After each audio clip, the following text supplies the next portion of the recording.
Cairns tourism market's thriving. The state government's getting behind a push to broaden the region's appeal and cash in on pink dollars. The Far North has one of the highest gay and lesbian communities in the state.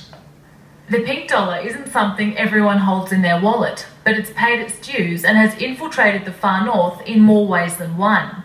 About 73% of gay tourists, whether it's Australian or international, will always look for somewhere that is gay friendly or gay owned and operated. It may not advertise itself as a flamboyant hub, but Cairns is rumoured to be one of the hottest locations for gay men and women to visit. And the North is flushed pink with the benefits. I think it's a huge untapped market for us in the Far North. I think we can create a real niche in terms of gay tourism in the Far North. Just this past weekend, a gay and lesbian film festival got the pink ball rolling. The average Australian spends about $127 per night just purely on accommodation.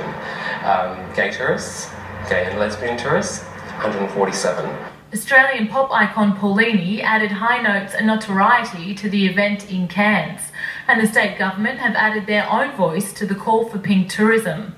They have a very high disposable income.